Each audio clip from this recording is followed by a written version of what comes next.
जय गुरु जी, संगत जी को प्रणाम और आप सभी संगत जी को जय गुरु जी। संगत जी, आज हम रुद्र संहिता खंड 2 से अध्याय 7 और 8 सुनेंगे। उससे पहले हम जान लेते हैं कि अध्याय 7 और 8 का सार क्या है। अध्याय 7 और 8 में हम जानेंगे कि कैसे संध्या महायज्ञ की अग्नि में कूदी, जिससे सुबह का समय संध्या का ऊपरी भाग माना गया है और शाम का समय संध्या के शरीर का आधा हिस्सा माना गया है। कैसे मेघातिथि मुनि को अरुंधति पुत्री के रूप में प्राप्त हुई और किस प्रकार ब्रह्मा जी शिव जी से ईर्ष्या करने लगे और उनका मजाक उड़ाने के लिए कामदेव व रति की मदद ली। तो चलिए संगत जी, हम रुद्र संहिता खंड 2 का अध्याय 7 व 8 शुरू करते हैं। 7वां अध्याय संध्या की आत्म आहुति। ब्रह्मा जी कहते हैं, नारद, जब भगवान शिव देवी संध्या को वरदान देकर वहां से अंतर्ध्यान हो गए, तब संध्या उस स्थान पर गई जहाँ पर मुनि मेघा तिथि यज्ञ कर रहे थे। उन्होंने अपने हृदय से तेजस्वी ब्रह्मचारी वशिष्ठ जी का स्मरण किया तथा उन्हीं को पति रूप में पाने की इच्छा लेकर संध्या महायज्ञ की प्रज्वलित अग्नि में कूद गई। अग्नि में उसका शरीर जलकर सूर्य मंडल में प्रवेश कर गया। तब सूर्य ने पितरों और देवताओं की तृप्ति के लिए उसे 2 भागों में बांटकर रथ में स्थापित कर दिया। उसके शरीर का ऊपरी भाग प्रातः संध्या हुआ और शेष भाग साय संध्या हुआ। साय संध्या में पितरों को संतुष्टि मिलती है।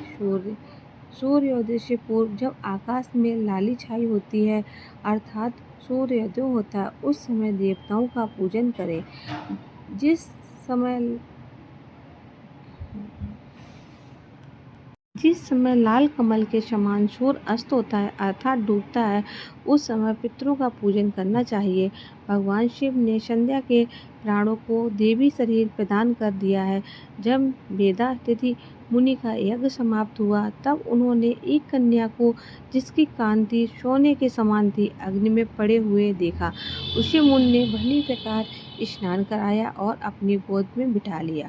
उन्होंने उसका नाम अरुंधति रखा। यज्ञ के निर्विघ्न समाप्त होने और पुत्री प्राप्त होने के कारण मेघातिथि मुनि बहुत प्रसन्न थे। उन्होंने अरुंधति का पालन आश्रम में ही किया। वह धीरे धीरे उसी चंद्रभागा नदी के तट पर रहने लगे। बड़ी होने लगी।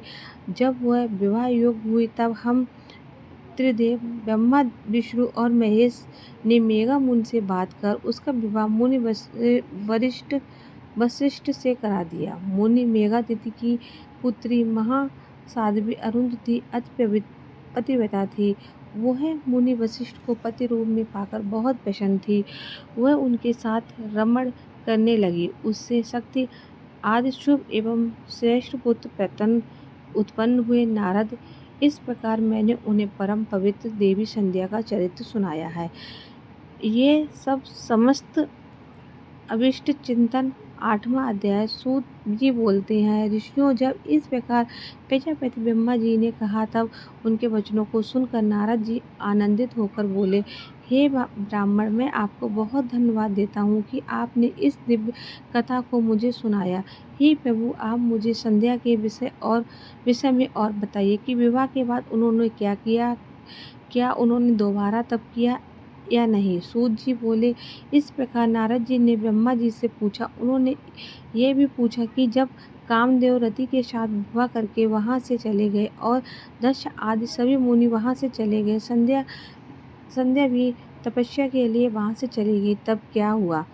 ब्रह्मा जी बोले, श्रेष्ठ नारद, तुम भगवान शिव के परम भक्त हो। तुम उनकी लीला को अच्छी तरह जानते हो। पूर्व काल में जब वो मुँह में फंस गया, तब भगवान शिव ने मेरा मजाक उड़ाया। तब मुझे बहुत दुख हुआ। मैं भगवान शिव से ईर्ष्या करने लगा।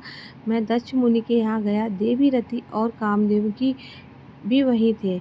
मैंने उन्हें बताया कि शिव जी ने किस प्रकार मेरा मजाक उड़ाया है। मैंने पुत्रों से कहा कि तुम ऐसा प्रयत्न करो जिससे महादेव शिव किसी कांति वाली स्त्री से विवाह कर ले। मैंने प्रभु शिव को मोहित करने के लिए कामदेव और रति को तैयार किया। कामदेव ने मेरी आज्ञा को मान दिया। कामदेव बोले, हे ब्रह्मा जी, मेरे अस्त्र तो सुंदर स्त्री ही है, अतः आप भगवान शिव के लिए किसी परम सुंदरी की सृष्टि कीजिए। ये सुनकर मैं चिंता में पड़ गया। मेरी तेज सांसों में पुष्पों से सजे बसंत का आरंभ हुआ। बसंत और मलयानंद में नल में कामदेव की सहायता से उनके साथ कामदेव ने शिव जी को मोहने की चेष्टा की, पर सफल नहीं हुए। मैंने मारुति गुणों के साथ पुनः उन्हें शिव के पास भेजा, परंतु प्रयत्न करने पर भी वो सफल नहीं हुए।